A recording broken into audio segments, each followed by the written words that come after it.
In this video, using the TI-83 or 84 calculator, we want to talk about maxes and mins.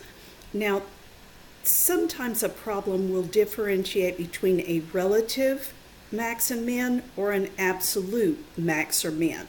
So we're not going to spend a lot of time talking about that, but a little bit. In this graph, this would be an absolute min because there is no point on the graph that the y value is any smaller than it is right here. In this one, it would be an absolute max because there is no point on the graph where the y value gets any larger than it does here. So I think you can already realize that the maxes and the mins have to do with the y's. In this graph, there is no absolute max or min because in a negative y direction, this is heading toward negative infinity. In a positive y direction, this is headed toward positive infinity.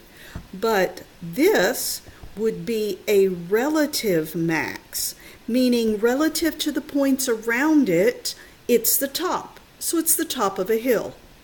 And this would be a relative min because relative to the points around it, it is the bottommost point. So it is the bottom of a valley.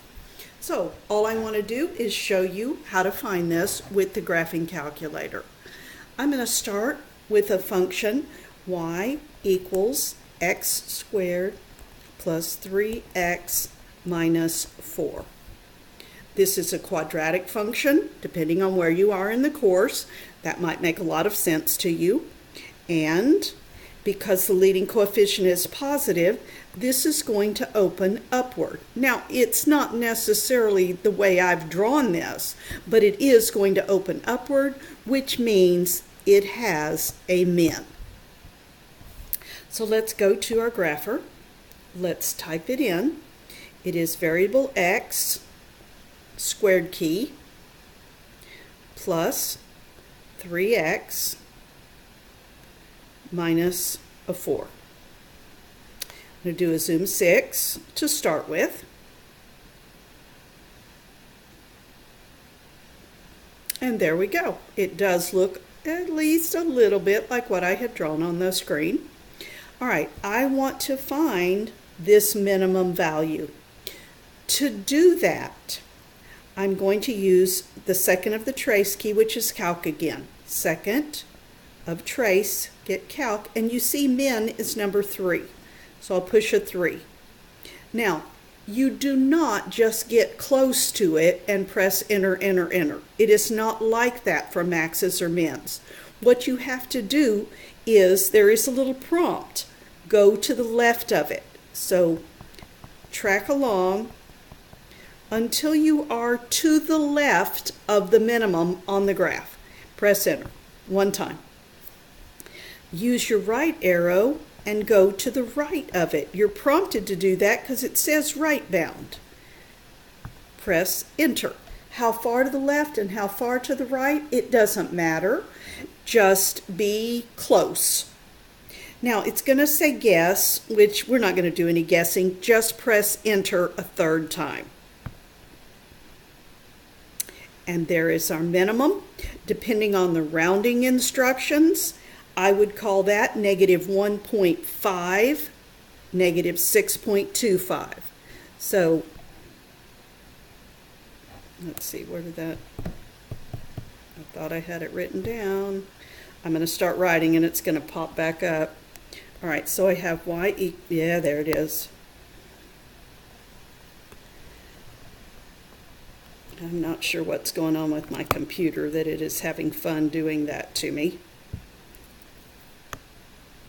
And it's not even erasing well.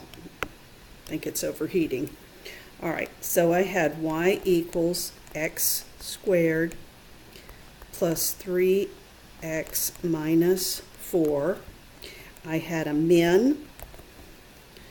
Now, the point was, let me go back to it, negative 1.5, negative 6.25. negative 1.5, comma, negative 6.25. Hopefully you would have good rounding instructions, which I didn't necessarily have. Let me make sure. 1.5, 6. Okay. Now, depending on how the question is asked, the minimum is at negative 6. No, let me rephrase that. The min is negative 6.25 when x is negative 1.5. You have to be careful because the question can be phrased in a lot of ways. The actual minimum is always the y value, but most of the time they also want to know what is the x that corresponds to it. You have to see the point, but the minimum is the y, and then you need to know at what x does that occur. All right, let's do another example.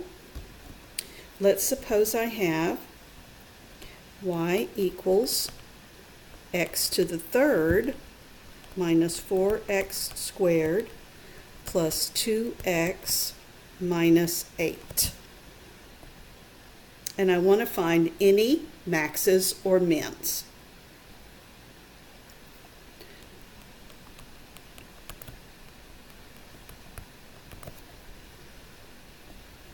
Okay, so I'll go to my y equals, clear that out. Now I have to put in variable x to raise it to the third power. I use my exponentiation key. I put in a 3.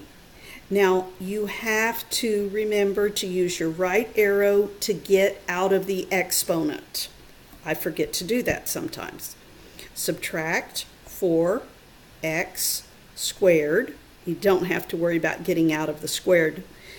Plus 2x, subtract 8. Okay, so I'm in a Zoom 6 window. Let's look at graph. Now this is not a quadratic. This is a third degree function, and at some point in the course you will know exactly what to expect, and it's kind of a roller coaster. And I saw it come up and disappear and go back up. So it seems to me I need to see some stuff down here.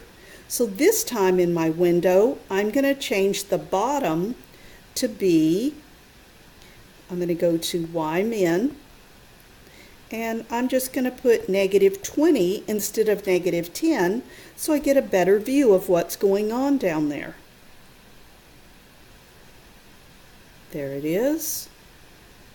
Okay, in this graph, I have a relative max and a relative min.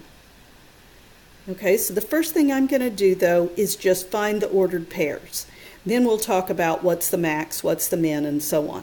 So remember, I like to go left to right. So the first thing I'm going to do is find this left one, which is a max. Second of the trace key, which is calc. Number 4 is a max. It says left bound. Go left, enter. It says right bound. Go right, enter. And in this model of the calculator, you see little lines, and the max should be between them. When it says guess, you just press enter again. And I need to do some rounding. I'm just going to go ahead and round to tenths because I made this problem up. So I'm going to call it 0.3 and negative 7.7. 0.3, negative 7.7. 0.3, negative 7.7. And that is rounded to tenths. Let's go ahead and find the min. I do second of the trace key, which is calc. I do minimum, which is number 3. Whoops, I'm not quite sure what I did. Let me try again. Second, trace, minimum, which is number 3. Left bound means go left of the minimum. Now remember, I'm targeting this point. Left of the minimum, oh, that looks good. Enter. Right of the minimum. That looks good. The minimum is between those, yes. Push enter when it says guess. And I'm going to call it 2.4, negative 12.4. 2.4, negative 12.4. So let me put the picture back on there. I wish I could write over here and keep the graph on, but it always goes behind. So I have a relative max at approximately 0.3, negative 7.7, and a relative min at 2.4, negative 12.4. Now, the actual max is this number when x is this. The actual min is this number when x is here. So, anytime you want a min or a max, it is the second of the trace key calc. Min and max are numbers 3 and 4, whichever one you're doing. Let's say I'm doing the max, back over here. I must always go to the left of the max, enter. Go to the right of the max, enter, and enter when it says guess. So it is left, enter, right, enter, enter. Okay?